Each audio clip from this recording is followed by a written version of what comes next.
Okay, this video is way overdue. Just having trouble finding time to do videos at the moment. But this is my kind of monthly musings, but kind of for December and November 2019.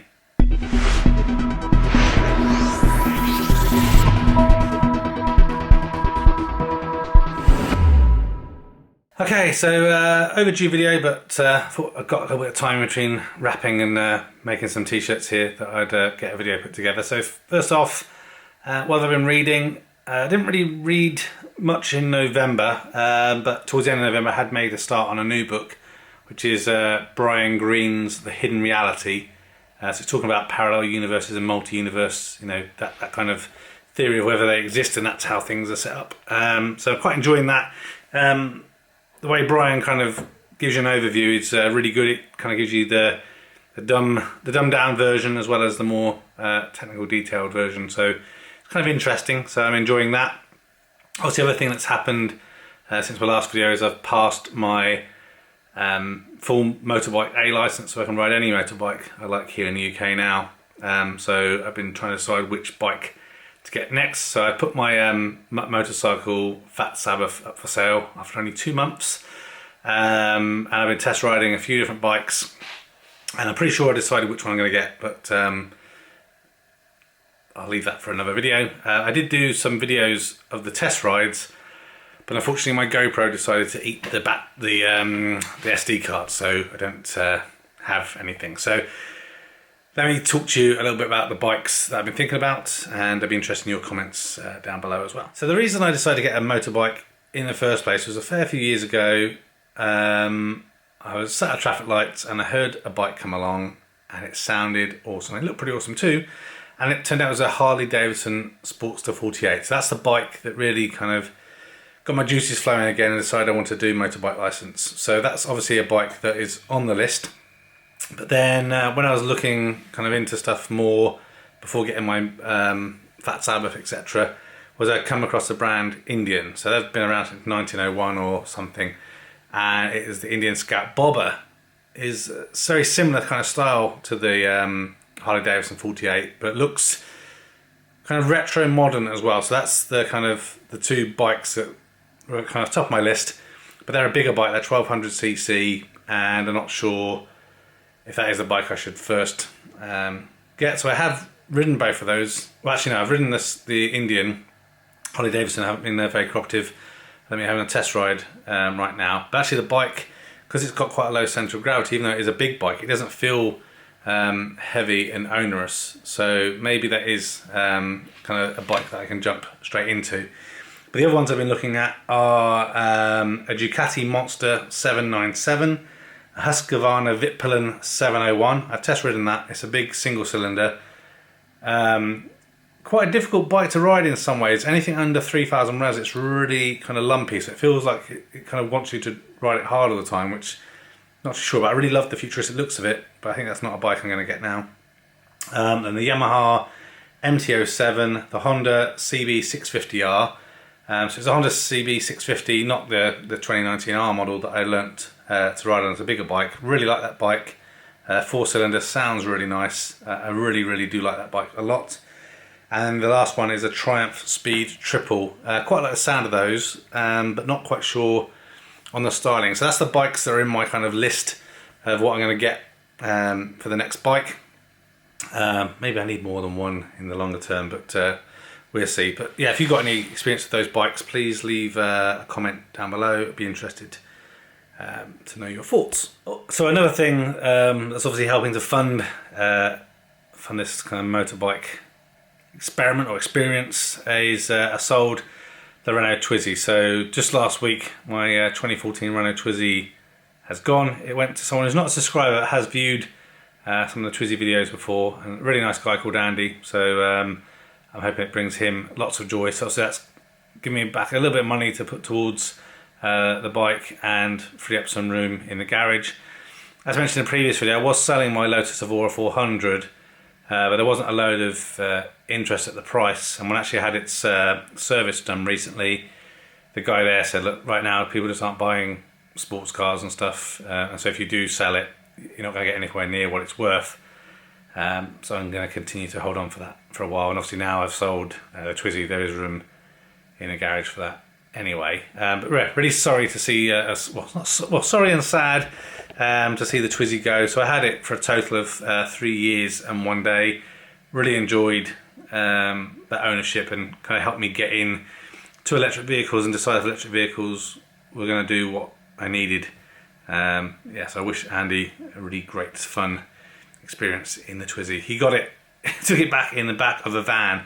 Just shows you just how small the Twizy is. Sometimes we forget about that. So another thing that a few people have been asking me about is kind of some finance stuff. I'm not really going to go into a load of detail in this one, but one of the things I've been looking at, I made some notes so I try and be a bit more organised in my thought process on these videos, is one of the things that I have been doing for a couple of years is peer-to-peer lending. And it's been relatively successful, over 5% interest return, but it's not, it definitely is a more long-term kind of interest, and don't think of it as kind of savings if you are interested in doing that. I will do a more detailed video on peer-to-peer lending and my experiences in the future if you guys are interested, so please leave a comment on that and I will look to do something about that. Obviously stocks and shares is actually where I find kind of the most returns. Obviously it depends on your risk appetite as to what you kind of go for, stocks or bonds or what have you, but the market is doing pretty well really in 2019, quite a bit up on 2018, which is good based on obviously the uncertainty of Brexit and everything, so I continue to be happy with that. And I have done some stuff over the last year and a half in terms of property, not actually buying the properties myself, but buying shares in properties. There's a company called Property Centre, and they had some houses around near where I live, because I want to be able to see something that's more tangible. So you can kind of buy shares in property, and then you get basically a payment of the monthly rent, and obviously then if they sell the property in the future, then you can obviously make some higher returns. So right now for me that hasn't been that profitable. Just kind of broken even over the year and a half I've been doing it, because you have to pay some fees up front and maintenance cost and what have you. So we'll see how it goes over the longer term. But yeah, I think that's really the only things I've been looking at and kind of considering in the last couple of months in terms of the finance stuff. The other things I mentioned is also trying to get back into kind of some music making and production stuff. So I've got a video that I'm going to do in the future actually on some software called Melodics. I can plug it into basically my Roland V drum set, which helps kind of getting back in doing some lessons with my drumming. I used a kind of online course for a couple of years called Drumeo, which really didn't get on with. Obviously had in-person lessons as well, but can sometimes be a bit tricky kind of getting things done around work. But another good thing about the Melodics is good for drumming, but also for keyboards as well. So I've got an M Audio little kind of 32 key keyboard that I'm going to try out as well, because years and years ago I used to do some kind of online, well not online, on the computer music making, so I'm going to have a go at that in 2020 as well. Sorry if I keep moving the camera around a little bit and pausing it. I'm doing this on my small handheld Sony, and I can only kind of record videos for a certain amount of minutes before it turns off, so I'm trying to kind of break things up and then move it around because my arm's aching for holding it. The last thing I was going to talk about is something that a friend at work kind of shared me some links with, and it's around veganism and vegetarianism, but mainly veganism. And my wife has been vegan in the past, but isn't anymore. And you notice on the channel I've been trying out some vegan food just to kind of see what it tastes like, because I remember when she was a vegan, a lot of the food was terrible, and it seems to have made lots of improvements recently. But the video, or the guy on YouTube in question that kind of got me kind of thinking about things is this guy called Earthling Ed. And it kind of, at least for me when I watched it, it was different to other videos that people have made about veganism, and it kind of resonated with me a little bit more about, am I basically a hypocrite eating meat? Because I do love meat, and I'm having turkey for Christmas.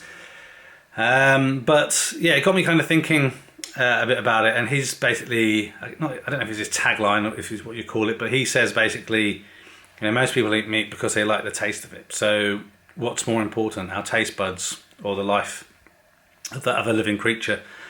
And yeah, so I didn't yeah, so that kind of hit home to me a little bit about, am I being a hypocrite by eating meat? Because, I do like animals and don't want to go and kill them myself. Obviously, someone else is doing that for me, but if we all kind of ate a plant-based diet, then obviously these things would be killed less, or would evoke, I guess, ultimately, if we all did it longer term, there wouldn't be slaughtering of animals and stuff. So that's why I've kind of tried to increase my plant-based consumption during the week. So still am eating meat, just trying to vary it a little bit, but hopefully a bit healthier as well. And so we'll see how we go in the new year with that. So yeah, if you're interested in that kind of thing, check out Earthling Ed on YouTube. Also another guy called Cosmic Skeptic. He's a guy that's recently turned vegan after kind of watching some of Ed's videos.